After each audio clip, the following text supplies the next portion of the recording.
जरा सोचिए, एक गैराज से शुरू हुआ स्टार्टअप अगर रॉकेट बनाकर अंतरिक्ष तक पहुंच जाए, तो हो सकता है कि आपको सुनने में ये किसी साइंस फिक्शन फिल्म की कहानी लगे। लेकिन ये आज के भारत की हकीकत है। स्पेस सेक्टर के खुलने के बाद भारतीय स्टार्टअप्स नई ऊंचाइयां छू रहे हैं।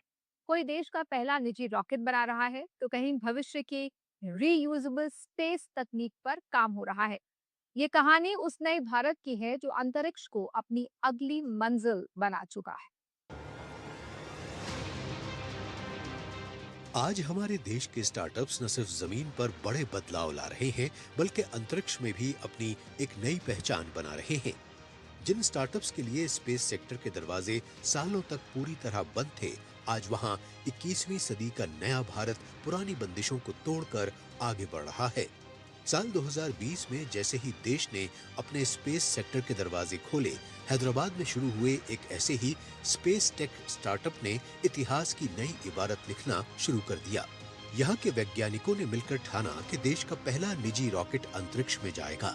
फिर वो ऐतिहासिक दिन भी आया जब इसी स्टार्टअप द्वारा निर्मित रॉकेट विक्रम एस ने अंतरिक्ष की सीमा को छूने वाले भारत के पहले निजी टेस्ट रॉकेट के रूप में अपना नाम हमेशा के लिए दर्ज करा लिया। 5, 4, 3, 2, 1, 0. And we have liftoff of Vikram 1. लेकिन कहानी यही नहीं रुकी। हाल ही में इसी स्वदेशी स्टार्टअप ने उपग्रहों को कक्षा में स्थापित करने वाले अपने पहले पूर्ण ऑर्बिटल क्लास रॉकेट विक्रम 1 को सफलतापूर्वक लॉन्च करके इतिहास का सबसे बड़ा मिशन आगमन पूरा कर लिया है। आज ये कंपनी देश की पहली स्पेस यूनिकॉर्न बन चुकी है, जो दुनिया को भारत के प्राइवेट सेक्टर की असली ताकत दिखा रही है। I think it's a biggest transformation after India's space program started in the early 1960s. I think opening up of the private sector is the biggest transformation after that. It has huge impact by creating a $44 billion space economy by 2033, which is the ambition set, which can be done only with the partnership with the private or opening up of the private sector. And it is also generates a lot of employment, a lot of investments into the sector, and also make India a global space power. इस नए space ecosystem की सबसे बड़ी ताकत है युवा engineers. यहाँ वो सिर्फ किसी एक विभाग तक सीमित नहीं है, बल्कि डिजाइन, प्रोपल्जन, टेस्टिंग, सॉफ्टवेयर और लॉन्च ऑपरेशंस तक हर जिम्मेदारी निभा रहे हैं। यही वजह है कि आज मैकेनिकल, एरोस्पेस, इलेक्ट्रॉनिक्स और कोर इंजीनियरिंग से जुड़े युवाओं के लिए स्पेस सेक्टर नए अवसरों का सबसे बड़ा केंद्र बनता जा रहा है। अगर आप स्पेस सेक्टर देखें तो उनमें 4 मेजर डिपार्टमेंट्स हैं: aerodynamics, guidance navigation control, aerostructures and propulsion and avionics and telemetry. तो उसमें आपका मेजॉरिटी साइंसेस जो आपके इंजीनियरिंग है, mechanical engineering, thermal engineering, fluid engineering, aerodynamics engineers, आपके इलेक्ट्रॉनिक्स, एम्बेडेड सिस्टम इंजीनियर्स, तो उन सब के लिए अब अपॉर्चुनिटीज़ बहुत ज़्यादा ओपन हो चुकी हैं इन कोर। और अगर आप देश के लिए जो सबसे हाई टेक टेक्नोलॉजी है, स्पेस सबसे कॉम्प्लेक्स टेक में आपको अगर काम करने की रुचि है, तो this is the right time. लेकिन अंतरिक्ष तकनीक में सफलता का कोई शॉर्टकट नहीं होता।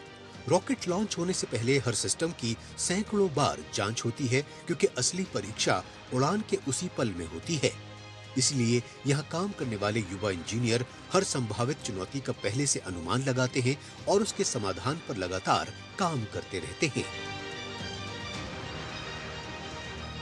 I think building rockets and building satellites are tough because first of all there's a lot of risk involved while building it, and you don't know about it until it flies and it gets successful.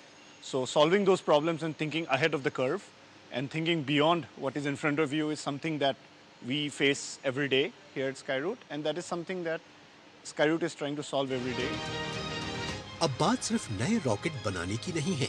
दुनिया का अगला बड़ा लक्ष्य है ऐसे rocket विकसित करना जिन्हें बार बार इस्तेमाल किया जा सके। इससे स्पेस मिशनों की लागत काफी कम हो सकती है। इसी दिशा में पुणे का एक भारतीय स्टार्टअप रियूजेबल रॉकेट तकनीक विकसित कर रहा है, जो भविष्य में अंतरिक्ष तक पहुंच को पहले से कहीं ज्यादा किफायती बना सकता है। At Astrophil Aerospace, we are pioneering reusability into rockets, something which no one is really trying of in India. reusability is really important technology for a country, being its rocket program, and I certainly believe that this in long term reduces the cost of access to space. अंतरिक्ष क्षेत्र में असली आत्मनिर्भरता तब आती है जब सिर्फ रॉकेट ही नहीं बल्कि उसके भीतर लगने वाला एक एक इलेक्ट्रॉनिक कंपोनेंट, सॉफ्टवेयर कोड और डिजाइन भी देश में ही तैयार हो। ये डीप टेक स्टार्टअप्स अब इसी दिशा में जमीनी स्तर से काम कर रहे हैं ताकि पूरे इकोसिस्टम को पूरी तरह मेड इन इंडिया बनाया जा सके। Even electronics components, all the code that is required, the algorithms that are required, all are designed in-house by us. Nothing is imported. हम components भी सब Indian ही use कर रहे हैं. And I think it is important कि जो Indian deep tech startups है, वो भी सब चीज़ें ground level से Indian करें ताकि पूरा ecosystem grow हो, not just the company. युवा स्टार्टअप्स और इंजीनियर्स की नई पीढ़ी अब अंतरिक्ष की अगली उड़ान लिख रही है। रॉकेट से लेकर रीयूजेबल तकनीक और स्वदेशी स्पेस सिस्टम तक हर कदम यही बता रहा है कि भारत अब अंतरिक्ष की दौड़ में सिर्फ हिस्सा नहीं ले रहा बल्कि भविष्य की दिशा भी तय कर रहा है।